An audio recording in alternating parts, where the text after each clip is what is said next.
Good morning, it's Jim from maverickstar Observatory. Coming up later on in the second half of the video, we're going to be looking at the anomalies that we regularly do take a peek at every week or every fortnight, like we usually do, such as earthquakes, background radiation, muons, etc, etc. We'll have a look at that a bit later on in the video. But I watched, thanks to one of our subscribers, sent a link, a very painful interview with Senator Malcolm Roberts, Australian senator.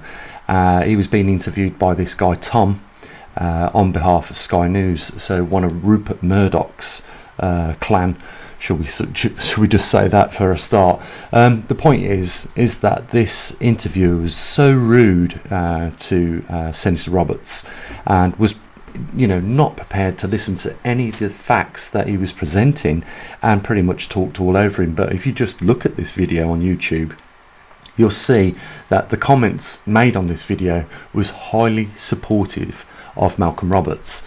But the thing is here is that we all fall into the trap with these interviewers for the reasons that they want to talk about with their facts. And when it comes to even presenting your facts, as you can see in this reporter, he just pushes the documents that Malcolm is trying to present to him. He's very rude, very obnoxious, and obviously has an agenda which he wants to drive, and he wants to belittle the guy in the room.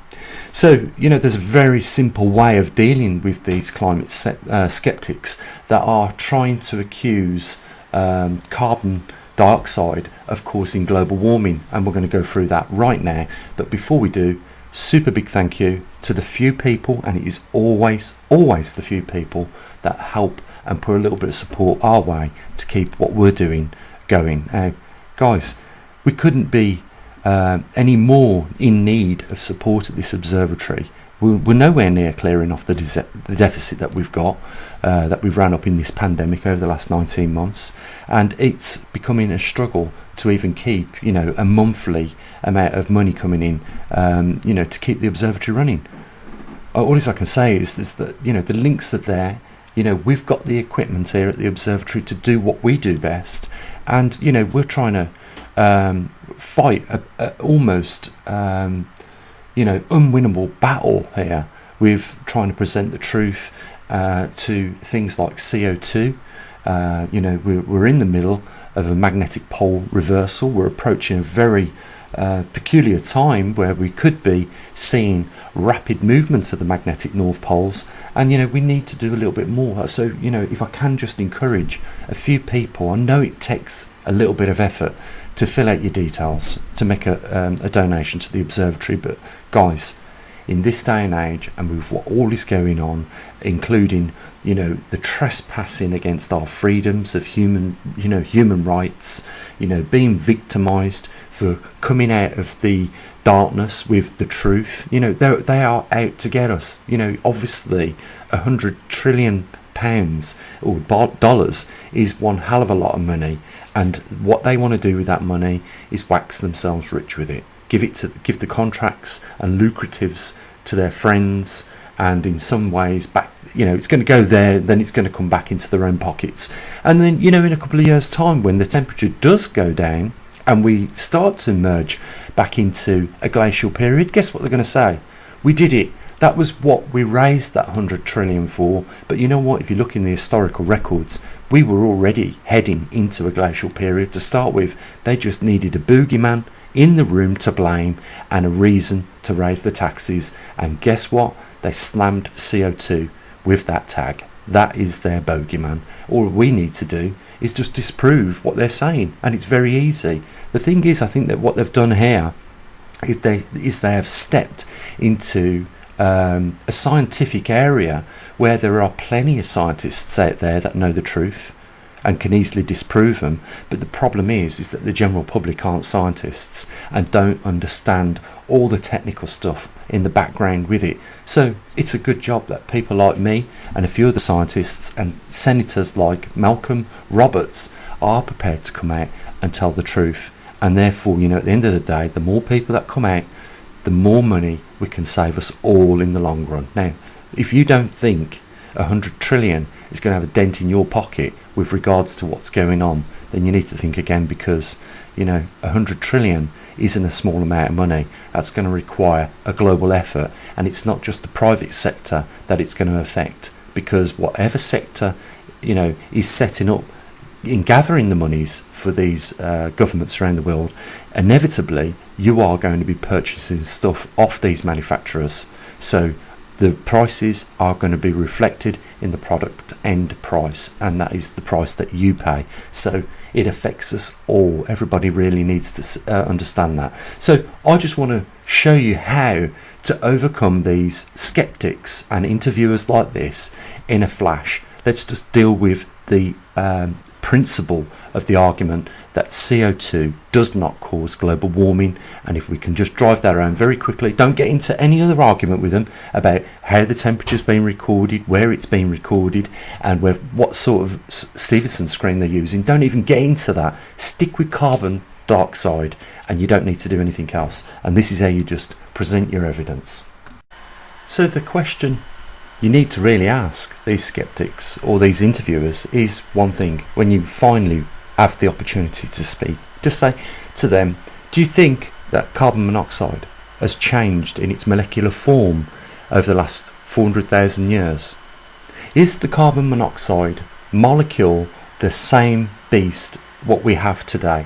If they say no, you've got them straight away in checkmate, because carbon monoxide molecules are always going to look the same. There's no difference in carbon monoxide molecules. They're all the same, trust me.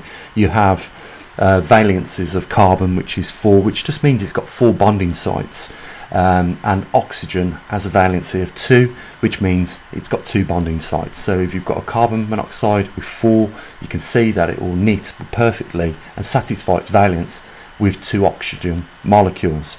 And there is no difference. If they start arguing the fact that there is a difference in the carbon monoxide 400,000 years to the carbon monoxide molecules today, then they're going to look very stupid, because there is no difference.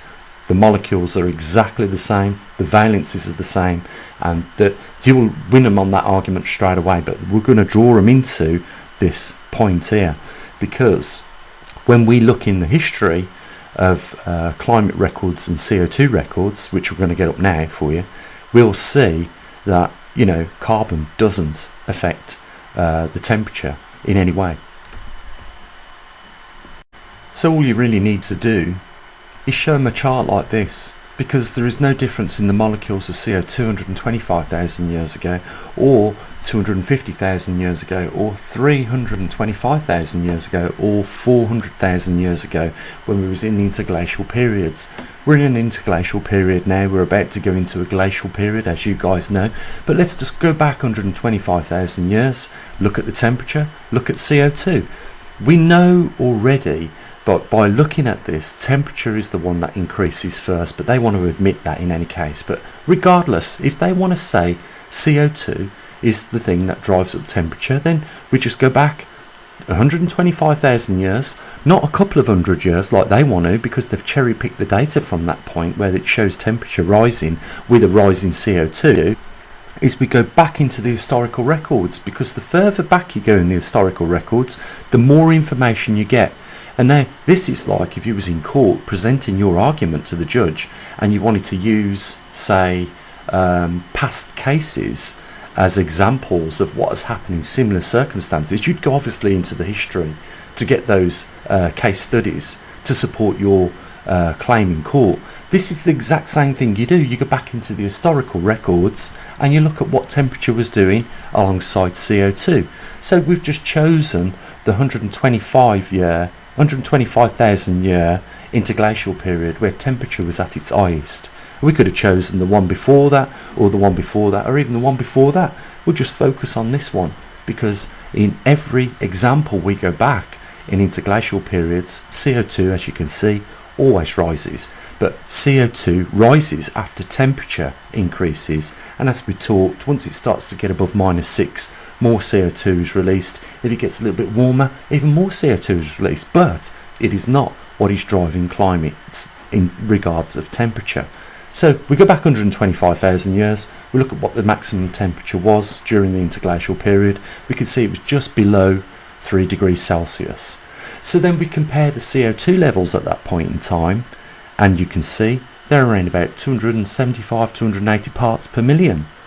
So okay, if that's your example for global warming, then just compare it with another interglacial period. And in fact, being they're talking about now being the point in time where carbon has increased temperatures on the Earth, let's discuss the most recent period on this chart closest to the zero. We can see that temperature above the green line is about 1 degree Celsius, or minus 1 degree Celsius. And then if we look at the level of CO2, we can see it is 375 parts per million. We know it's close on, well, today we measured it at 150 parts per million, guys. But we know that the temperature at the most recent time on this chart, when we see the interglacial period around the zero mark, we can see that it's minus 1 degrees Celsius, yet carbon is going up to 375 parts per million. Now, clearly, if 125,000 years ago, temperature was at just under 3 degrees Celsius, or thereabouts, and carbon was 275 parts per million, surely with more carbon dioxide in the atmosphere, the temperature should have rose. But in fact, the temperature has remained lower, and that is your case point and proven there. CO2 does not drive the climate, CO2 does not increase the temperature, and we have the records there to show it. And if they have admitted that, which they've got no choice, but the molecule of CO2 hasn't changed in the last 125,000 years, how can they then prove their case that CO2 is now responsible for driving up temperatures on this Earth and creating global warming? Guys, it's really important, because what they're doing is trying to raise one hell of a lot of money, and what they will find in a few years' time is that the temperature will start to decrease. And as we've seen in the past history of Earth, when the temperature starts to decrease, guess what decreases afterwards? You're right, CO2 does. And you know what they're going to say then? Guys, all those trillions that we raised and spent and we invested in reducing CO2 has now paid off. Look what we've done. We've brought the temperatures down on the planet, and we've saved the world melting down. This has been on the cards, I'm sure, and they've been scheming this plan for quite some time. And there would have been a few scientists that would have brought it to their attention and said, you know what, we could earn a lot of money out of this. And that's what they've did. And they haven't just earned money immorally, in my view, or raised money immorally. They have changed the course of our technological advancement as a result of that, and made us all poorer as a result. Now, if you don't mind buying their private jets, putting the fuel in their private jets for them to fly around and jet set all around the world on their private yachts, in their Bentleys and their stately homes, then you know what, that's up to you. But if you have a little bit of decency about you, and when you see a wrong and understand that it's a wrong, and you still refuse to do something about it, then I just question, what sort of person are you for doing that? Someone said to me the other day, when I said I was going to have a shot at putting Google in court, that I have been laughed at. But I don't think that those people realise that this wouldn't be the first ever battle I'd had in a court before with a local authority. And I was told by the director of that local authority that I'd single-handedly destroyed the morale of the entire department. Well, what I'm saying is, I am looking into putting Google in court for infringing on my human rights and victimising me over the advert revenue on this channel. And I don't care what the outcome is, simply because I'm not the sort of person that, lets people get away with things like they have done. And neither should you be. And I understand it's a lot of work for some people, and it's easy for them to just say, okay, we'll accept the losses right now and we'll move on. But we're in a day and age where it isn't just freedom of information, freedom of speech that's been put under attack. And if you guys don't realise that this was the very same behaviour that led to the Nazis committing those atrocities only less than 90 years ago, do you want that behaviour to come back? Because if you don't, then you've got to do something positive about it. And I said in a few videos a couple of days ago that, you know, you can, if you want to, admit defeat before you've even got off the ground and tried. You'll never, and I think you'll agree with me, if that's the case, you'll never succeed ever in anything you try and do. You've got to have a certain amount of optimism, and you know, you've got to have that belief that you can succeed. And you know, it's only if you even try that you find out you can succeed in the end and win. That's what it's all about. Simple as that. You know, what I'm trying to do here is set the record straight, inform people of the lies and present the evidence to do that. And you know, it's lucky that, you know, I've got that qualification to do that for you. You know, I'm lucky that I've been in a position to teach myself a few of the skills, which has been painful, very painful for me. You try and, you know, in your 40s learn how to program electronics and do electronics engineering. You know, without those skills there is no way we would have the Trimax system that we've got at the observatory today. We wouldn't have the muon detectors, we wouldn't have the oxygen sensor, as well as a lot of other things like the magnetometers that we've got around the world. If I thought from day one I couldn't do it, I wouldn't have even begun to put myself in a position where I have done it right now. And that was only because I was optimistic. And you know, I'm going to take that approach with Google. I don't care how big they are, you know what, and how small I am with comparisons. I will try and set the record straight. They will know that they can't just go around pushing people around like they have just because they're an international corporate company. They're not going to get away with it as far as I'm concerned. Even if I try and have a shot at them in court, I'm going to do it. But you know, meanwhile, you know, I can keep that, you know, I can keep informed on how that's going. It's not something that gets done within a couple of weeks. And there are going to be a few letters going backwards and forwards to the British government, because I want to know who's given the bloody rights to do that in the first place. Who's given the authority to stamp over people's human rights? Basic human rights. Because when they do that, you know what that's called? Treating you less human than what you already are. And that's disgraceful in this day and age. And that just brings back, you know, those times which we thought was dark days, and obviously they're not. You know, they're trying the same thing again. You know, when you hear people say the Nazis are returning, they are returning.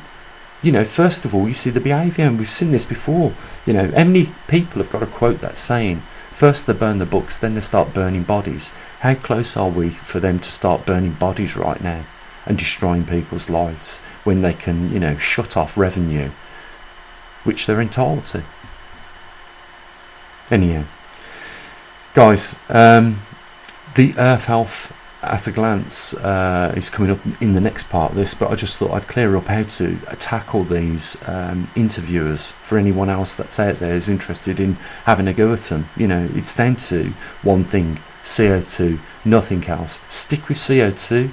Tell them that the molecule hasn't changed. Show them a diagram like this, what has happened in the past history. Tell them why they can't use their 200-year records, because there's just not enough information there for you to go on.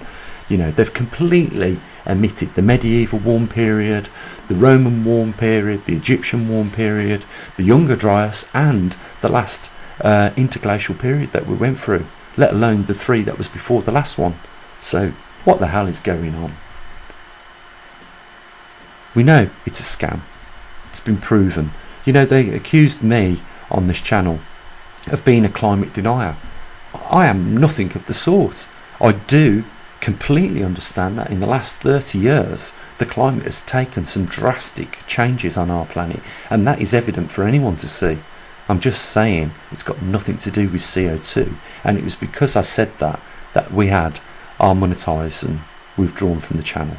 It's the day and age we live in, unfortunately, where, you know, I don't know if you want to call them neo-fascists or Nazis or what, but that's what they believe they're entitled to do in order for them to dictate to us what their side of the story is. There is no debate.